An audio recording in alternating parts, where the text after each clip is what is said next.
Hello, my name is Glenn Dyer, and you are watching a Dyer-Situation. Today I'm seeing Phoenix Forgotten. This is, it's a movie that's, I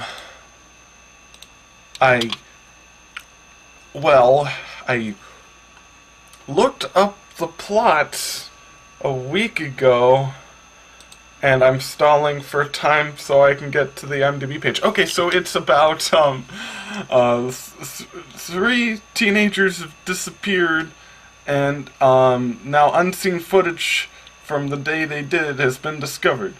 Okay, so it's like a little thriller mystery kind of thing. The poster makes it look like a Blumhouse horror film, but it is not. I already confirmed that. I have no idea what to expect from this. It's an hour and 20 minutes, so already it's on my good side.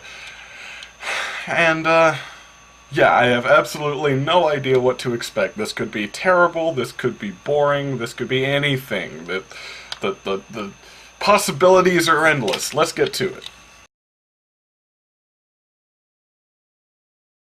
And I'm back. So, this was basically just a found footage movie,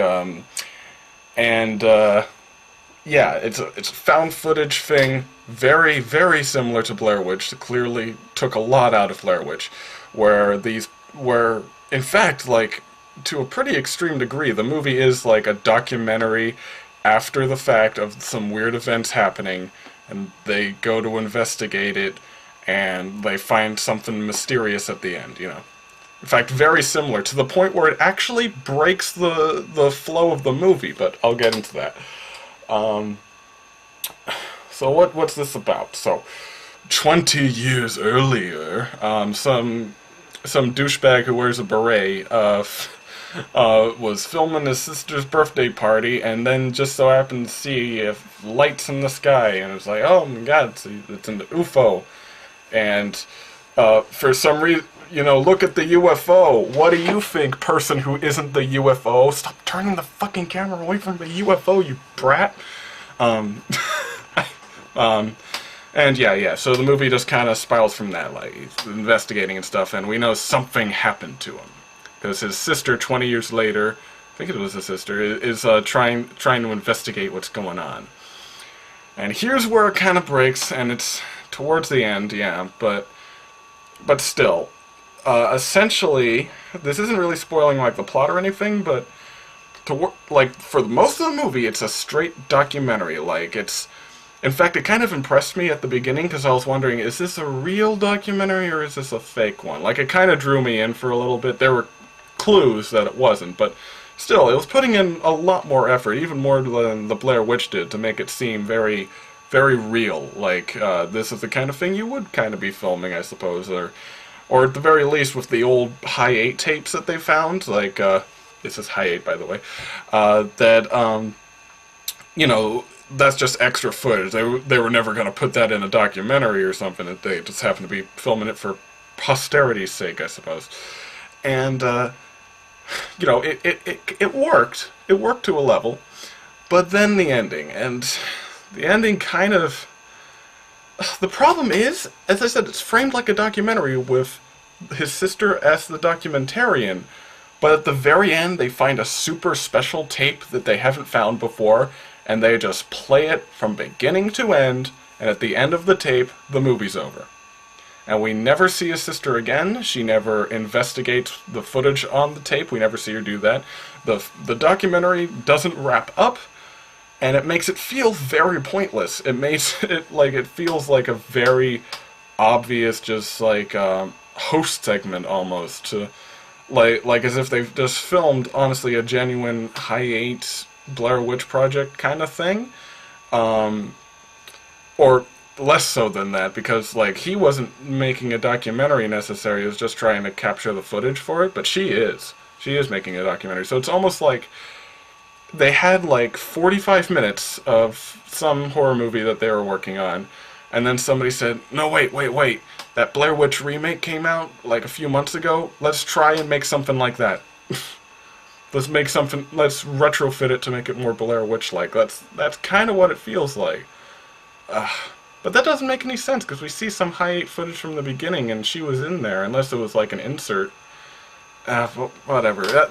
I'm just saying that's what it feels like. It doesn't necessarily mean that's what happened, but that's what it seems like in the movie. And yeah, yeah.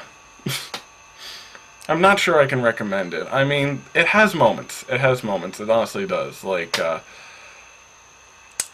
some of the stuff towards the beginning, as I said, like when it was really convincingly documentary-like, that was good. But yeah, I don't think it has enough in it to really like warrant a view. Not really.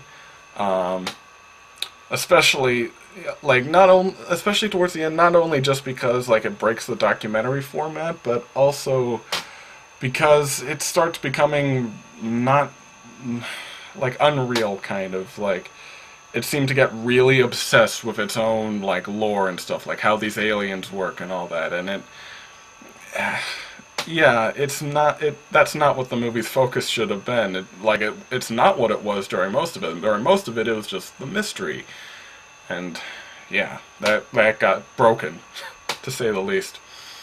Especially this one scene where before the audience has even shown this final tape that'll unravel the mystery, she sends it to this army sergeant, and she goes to have an interview with the army sergeant.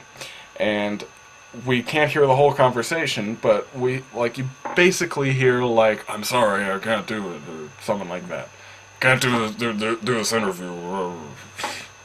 And then she gets back to the car, and he says, "Well, what was that about?" And he said, "Make sure you never show that tape to anyone." What? Wait, like this guy in the Air Force, he just said not to tell any. You know, he can make you not tell anyone, right?